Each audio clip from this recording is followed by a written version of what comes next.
Hai, jumpa lagi dengan Ide Movie, sebuah channel yang akan menceritakan alur film dalam durasi singkat namun tetap komprehensif. Kali ini gue akan menceritakan tentang film animasi besutan Walt Disney dan Pixar yang baru rilis beberapa hari yang lalu. Buat yang terbiasa mengikuti film Pixar, tentu sudah tak asing apabila filmnya kerap mengambil latar belakang pada salah satu budaya negara tertentu. Misalnya Coco yang mengambil latar di Meksiko ataupun Ratatouille yang berlatar di kota Paris. Dan kali ini kita diajak untuk menjelajahi suasana pesisir pantai pada sebuah kota kecil di Italia. Ciri khas lainnya dari studio animasi ini adalah filmnya memiliki jalan cerita yang mendalam, namun kali ini kelihatannya Pixar sedikit menurunkan intensitasnya dengan menghadirkan cerita yang lebih ringan. Hal ini cukup beralasan karena rilisnya film ini bertepatan dengan liburan musim panas di negara asalnya. Tanpa berlama-lama, ada baiknya kalian sendirilah yang ikut menyelam mendampingi Luca berpetualang melalui video berikut. Film ini dimulai dengan perselisihan dua orang nelayan yang tengah memperdebatkan mitos perihal keberadaan monster laut. Menurut Giacomo, mitos itu benar adanya karena dia melihat keanehan di perairan tersebut. Hal ini tidak sejalan dengan rekannya yang bernama Tommaso. Menurutnya, mitos itu hanyalah akal-akalan untuk menjauhkan mereka dari tempat memancing yang bagus. Tak ingin mengambil pusing, kemudian mereka berdua melanjutkan menarik jaring. Di tengah proses penarikan, tanpa sengaja Giacomo melihat siluet makhluk asing di hadapannya sehingga membuat dirinya tersentak kaget. Dan karena hal itulah, makhluk misterius ini melompat ke dalam air untuk menjauh dari kapal para nelayan. Akan tetapi, karena makhluk ini begitu panik lantas membuatnya tersangkut di jaring. Melihat hal itu, sontak kedua nelayan ini menarik jaring dengan sekuat tenaga. Sialnya jaring ini putus sehingga membuat kedua nelayan ini kehilangan jejak sang makhluk misterius beserta beberapa barang mereka yang juga terjatuh ke laut. Selepas kejadian itu, kita diajak berkenalan dengan sosok monster laut yang kebingungan karena hewan ternaknya melarikan diri. Sekuat tenaga dia berusaha mengumpulkan kembali ikan ternak yang tersebar di penjuru lautan. Susah payah yang dilakukannya berbuah manis karena kini seluruh ikan ternaknya sudah terkumpul dan dia pun membawa mereka menuju area yang dipenuhi rumput laut. Sambil melamun dan mengawasi ternaknya, si penggembala ini menemukan sebuah jam waker yang kemungkinan besar adalah milik para nelayan.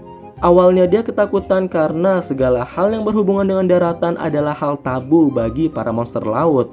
Namun karena rasa ingin tahunya yang tinggi, dia pun menjelajahi area tersebut guna mencari benda asal daratan lainnya. Kebahagiaan terpancar jelas di wajahnya kala dirinya menemukan benda lainnya. Sambil menggenggam barang temuannya, monster laut kecil ini menghayalkan dirinya berenang menuju permukaan untuk melihat dunia yang selama ini diimpikannya. Belum sempat dia menghayal terlalu jauh, ibunya sudah memanggil karena makan siang telah tiba. Monster laut kecil ini pun bergegas menuju rumahnya dan di sana berkumpul anggota keluarganya yang lain, yaitu ayahnya juga neneknya. Dengan pikiran yang masih bercabang, monster kecil ini bertanya pada keluarganya dari mana asal perahu yang biasa dia lihat. Sang nenek segera menjawabnya bahwa benda itu berasal dari daratan. Bahkan, dia juga bercerita kalau dirinya pernah menang ketika bermain kartu di sana. Mendengar cerita sang nenek, sontak membuat sang ibu segera mengakhiri pembicaraan itu.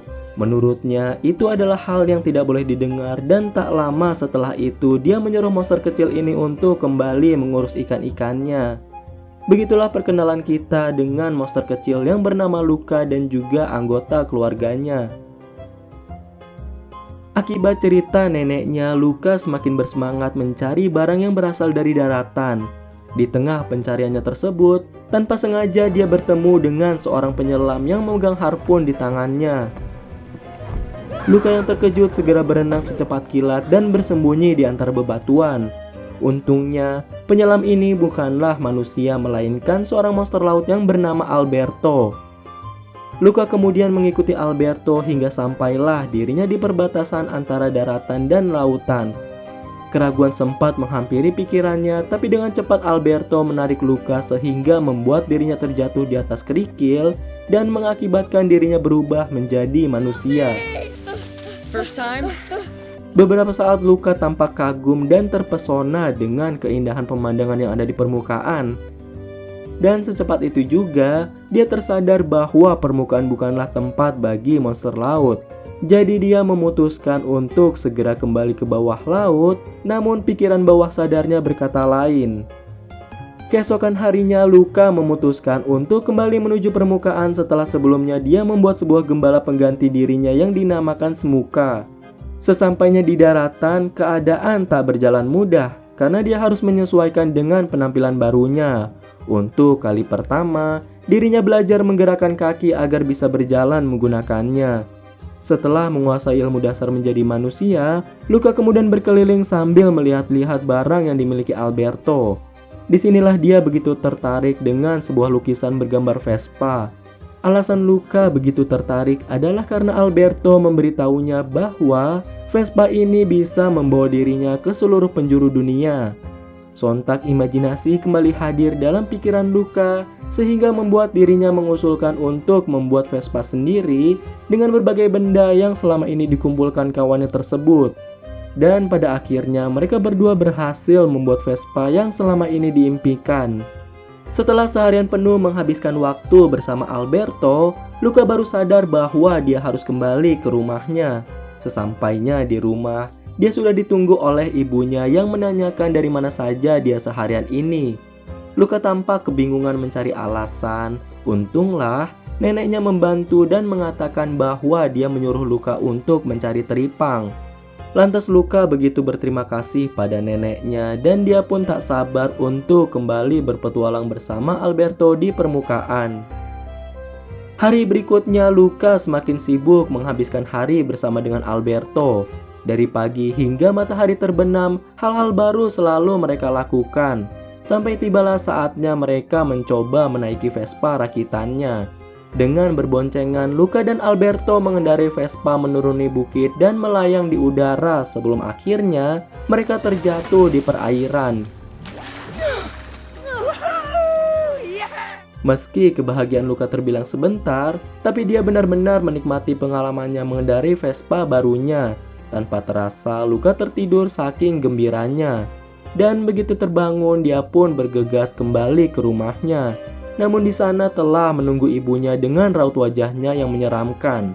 Sedikit flashback, jadi kemarahan ibunya ini lantaran dia menyadari kebohongan Luka yang membuat gembala pengganti yaitu Smuka, serta dia juga menemukan barang-barang yang selama ini disembunyikan oleh Luka. Karena kebohongan Luka inilah, orang tuanya menginterogasi dirinya. Selain itu, mereka juga berniat mengirim Luka ke tempat Paman Ugo yang berada di dasar laut. Sekilas tentang Paman Ugo, jadi dia adalah saudara ayah Luka yang cukup aneh sikap serta fisiknya yang sangat lekat dengan anatomi ikan-ikan di laut dalam. Mendengar hal itu tentu saja Luka menolaknya dan dia pun menceritakan masalahnya kepada Alberto. Sejenak kawannya itu berpikir keras mencari solusi dan dia lantas menyarankan untuk pergi ke kota tempat manusia tinggal. Awalnya Luka terlihat begitu ragu-ragu. Tapi setelah Alberto memprovokasi dirinya bahwa di sana terdapat Vespa untuk mereka berdua, akhirnya monster kecil ini pun menyetujuinya. Sepintas perjalanan mereka berdua tidak menemui hambatan berarti, sampai suatu ketika mereka hampir tiba di tepi pantai. Barulah di sini kebingungan menghampiri kedua monster laut ini, karena mereka baru bisa berubah menjadi manusia ketika tubuhnya tidak terkena air. Sambil menyelam mereka kemudian menemukan pemecahan atas masalah yang dihadapi. Hingga sampailah mereka berdua di daratan dan tentu saja tanpa kesulitan Alberto berkomunikasi layaknya manusia normal. Silencio, Bruno. What's wrong with you, stupido? Setelah percakapan pertama mereka dengan penduduk Porto Rosso, kini keduanya harus berhadapan dengan si pembuat onar yaitu Ercole yang dijuluki Tuan Vespa oleh para monster laut ini. Sekilas tentang Ercole, jadi dia adalah sang juara bertahan Piala Porto Rosso. Meski turnamen ini hanya untuk anak-anak, tapi entah bagaimana Ercole tetap bisa mengikutinya. Karena selalu menang di turnamen itu, lantas membuat Ercole menjadi sosok yang menyebalkan dan dibenci oleh salah satu peserta lomba lainnya, yaitu Giulia. Awalnya Luka dan Alberto sama sekali tidak tertarik dengan Piala Porto Rosso. Namun seketika berubah ketika Giulia mengatakan apabila menang akan memperoleh uang yang bisa digunakan untuk membeli Vespa. Negosiasi pun terjadi di antara ketiganya hingga terjalin kesepakatan di antara mereka, yaitu Luca ikut lomba balap sepeda, Alberto ikut lomba makan, dan Giulia mengikuti lomba berenang. Underdogs. Secercah harapan timbul dalam diri Giulia karena akhirnya dia memiliki tim untuk berjuang memenangkan Piala Porto Rosso. Akan tetapi, perlu kalian ketahui pada dasarnya Alberto dan Luca adalah monster laut. Jadi mereka berdua tampak kesulitan beradaptasi dengan lomba ini. Meski demikian, Giulia tampak sangat optimis sehingga dia membawa Luca dan Alberto ke rumahnya, serta memperkenalkan mereka berdua dengan ayahnya, yang tidak lain adalah seorang nelayan, di mana harpun adalah perpanjangan tangan bagi dirinya. What's wrong with you, stupid? Keesokan paginya, Luca dan Alberto beserta dengan ayah Giulia bergegas ke suatu tempat. Sedikit informasi, jadi walaupun personel sudah lengkap, namun mereka terkendala dalam biaya pendaftaran. Akibatnya mereka semua harus bekerja keras mengumpulkan uang. Mulanya aktivitas memancing mereka tidak berjalan lancar, namun untunglah Alberto mengetahui di mana lokasi yang terdapat banyak ikannya. Berkat kecerdikannya, kendala biaya pendaftaran berhasil teratasi. Your friends do know fish. Di sela-sela kesibukan Luca dan kawan-kawannya, ayah dan ibunya ternyata juga pergi ke daratan untuk mencari anaknya itu. Sang ayah yang begitu percaya diri mencoba ide gilanya untuk menemukan Luca. Tapi sayang berakhir dengan tangisan korbannya. Berbeda dengan sang suami, ibu Luca begitu cerdik memanfaatkan situasi sehingga dirinya memperoleh peluang untuk menemukan anaknya. Namun sekali lagi usaha keduanya berakhir sia-sia. Kita kembali lagi menyaksikan Luca dan kawan-kawan yang sedang mendaftar untuk mengikuti Piala Porto Rosso. Di sini perselisihan kembali terjadi antara jagoan kita dengan Ercole. Intinya, Ercole begitu meremehkan peserta lainnya termasuk Luca. Bahkan, dia sudah mendeklarasikan dirinya sebagai juara padahal lomba belum dimulai. Mendengar hal itu, sontak Luca mengeluarkan ejekannya untuk Ercole dengan mengatakan bahwa dia mirip ikan lele karena kumisnya. Ercole yang kesal lantas meninggalkan mereka begitu saja setelah sebelumnya menakut-nakuti Luca dan juga kawan-kawannya. Tidak gentar dengan gertakan lawannya, mereka justru makin giat berlatih untuk memenangkan lomba. Ketiganya berusaha keras sekuat tenaga mengerahkan segala kemampuan, tapi karena pada dasarnya mereka adalah amatir, akibatnya kesulitan kerap menghampiri bocah-bocah ini. Hal ini bertambah parah ketika Alberto berubah menjadi monster laut karena kecipratan air.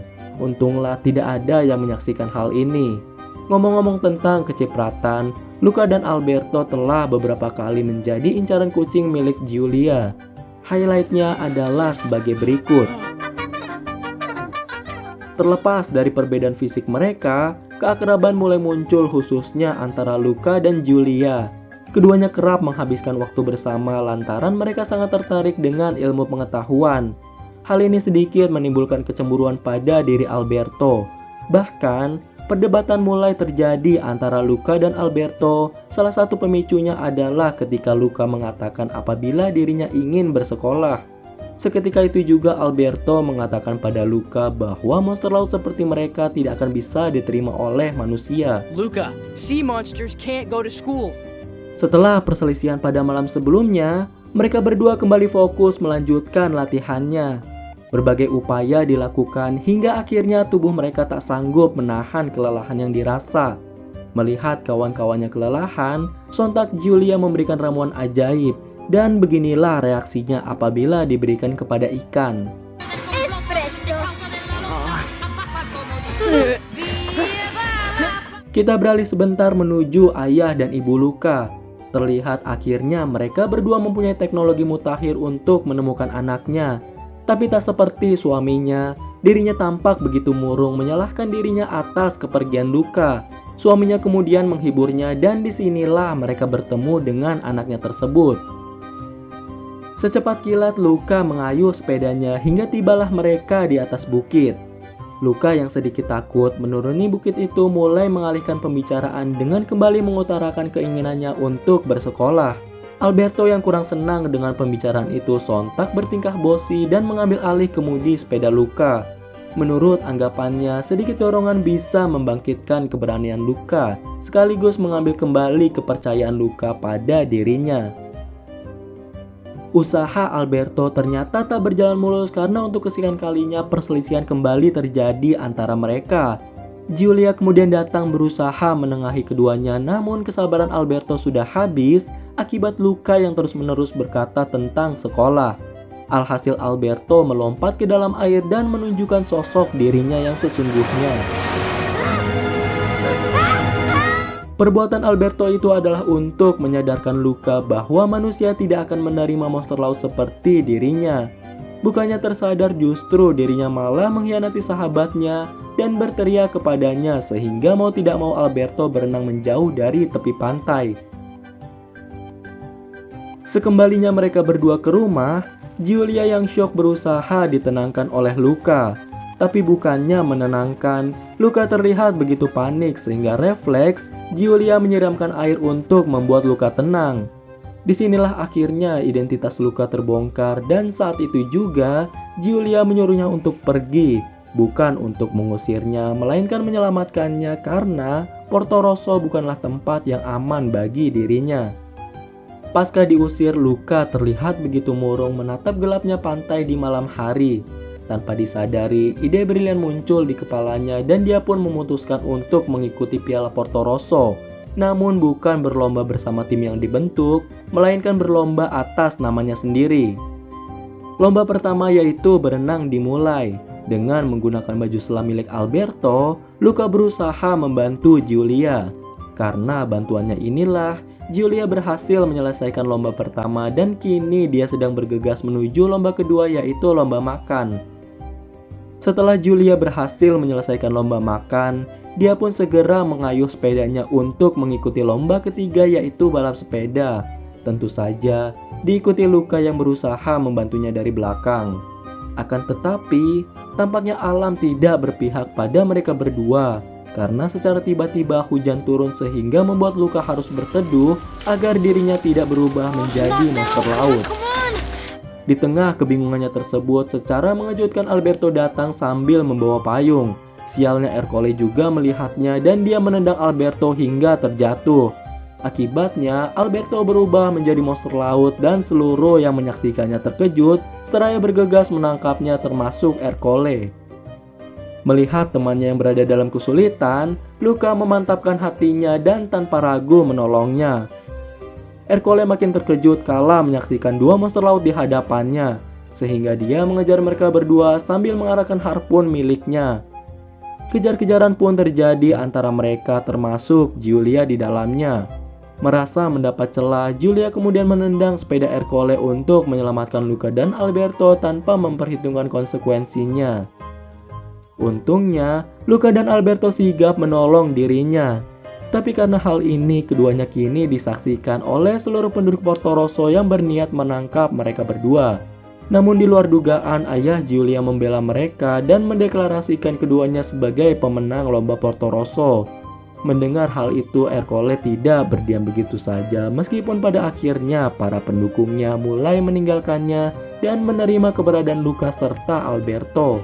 Bahkan, dapat kita lihat beberapa penduduk Porto Rosso yang ternyata adalah monster laut mulai memperlihatkan identitasnya yang sebenarnya.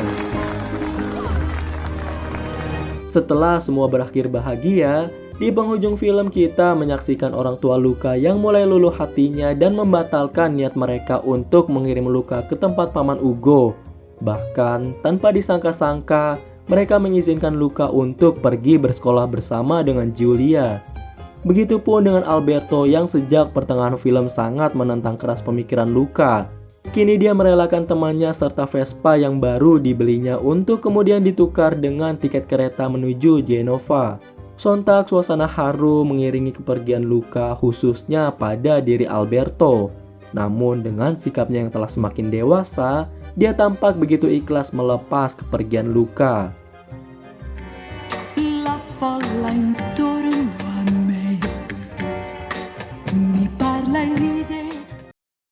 Jadi itulah penutup dari film ini.